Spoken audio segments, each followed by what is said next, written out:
Hey everybody, it's Jason Blaha here, and today I want to chat with you guys and gals about the simplest way to get brutally strong, like just crazy brutally strong. And granted, I may not be the strongest guy in the world, but I'm in my late 40s. You guys watch me squat 500 plus, you guys see me deadlift 600 plus, see me pause bench 365. And I'm doing this at an older age though, guys. Keep that in mind, which means I'm also not beat up. And I think that is an important consideration when we talk about getting brutally strong.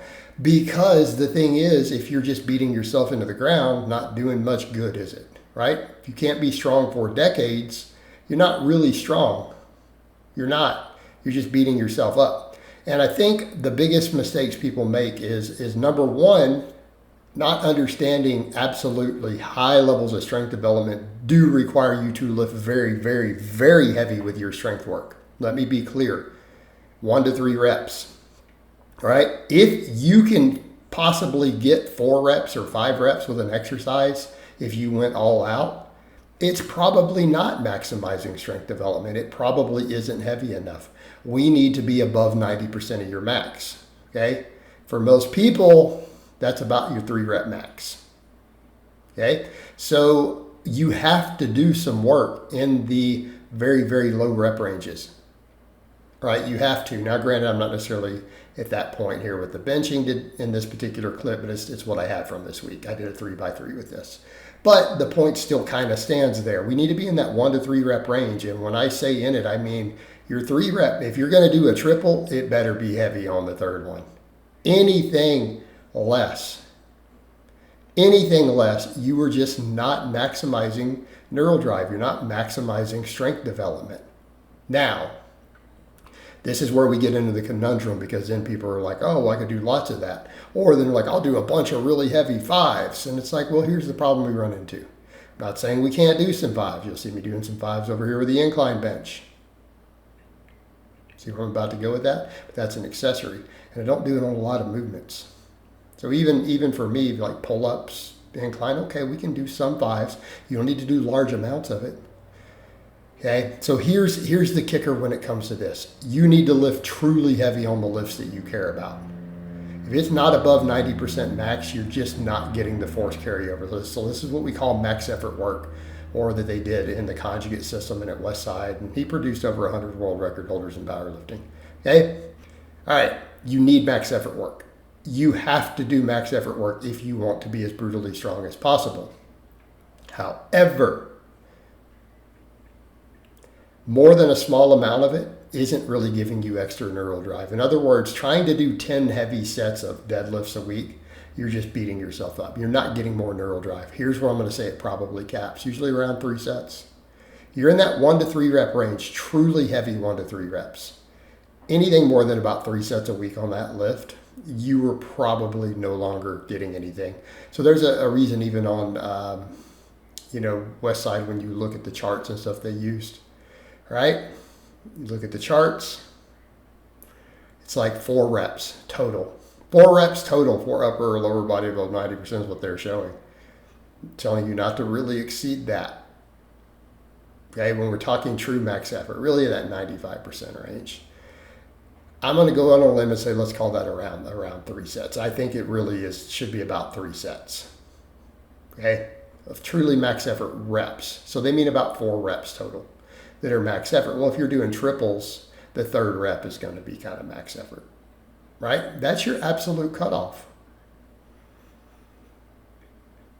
And that's how they ran it for upper and lower. So they usually used to split that into upper and lower.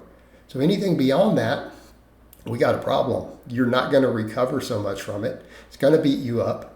And it's not improving your strength any further. Like, you can't just keep repeatedly trying to do huge amounts in a week. It won't get you stronger. The neural drive benefits cap out real fast after a few heavy reps through the whole week. That's it. So it teaches you intramuscular coordination, and you can do it on some assistance work too. There's no reason you can't rotate these things a little bit, use some different bars, do a floor press, do a deficit deadlift. It's fine, as long as you're hitting big, truly heavy lifts. All right, outside of that, what can you do? You need to just get big. Gain muscle.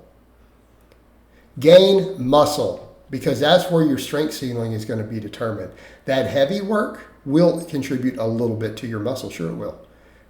You do 3 reps with 550 on a deadlift, I promise you, you're going to get some muscle stimulus out of that. May not be as much as your hypertrophy work, though. And it definitely really won't be. I don't know if might isn't even the correct term. It won't. So then what you have to do is get big. Focus on size. Now, for people who pursue strength only on certain lifts, they don't necessarily worry about every muscle. They worry about the muscles that are going to either directly stabilize that lift or the primary mover. You do realize getting big on 10 rep or 15 rep sets for those muscles will carry over to your max, right? Because myofibrillar growth proportionately impacts force production at the joint.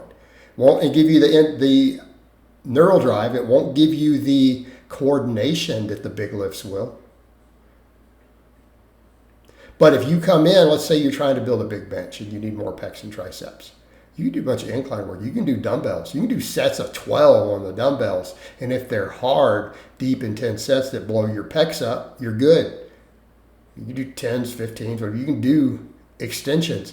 Get your triceps big. It will carry over to the bench. It won't give you the skill of lifting heavy, but it will build your foundation.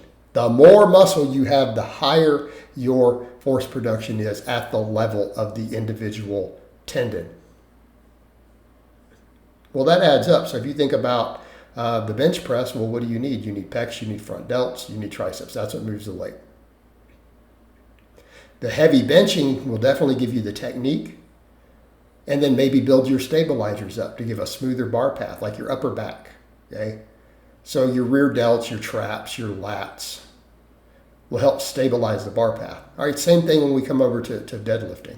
What moves the weight? Well, quads will pop it off the floor, but most of the pull is going to be glute hamstring. Where's your stabilizers? Erectors, traps, lats. They'll give you a more efficient bar path so that you can use those muscles more effectively when you do go to push it through. It'll maintain a better bar path because of stability. Therefore, you'll be able to move more weight with the same amount of force from those glutes, hamstrings, quads. Makes sense, guys? Get in and build the musculature, build the primary movers for the higher force production, build the stabilizers to give you a smoother bar path so that when you are coordinated, you can maintain a tighter bar path, touch points on the bench. This is how you get strong. But the truly heavy work is where the actual development of the strength will come from. And if it's not above 90%, it will not carry over to the technique and neural drive. It is purely gaining muscle. All right, guys, well, that's really all I have to say on that today. I hope it's been informative, and I'll talk to you guys and gals next time.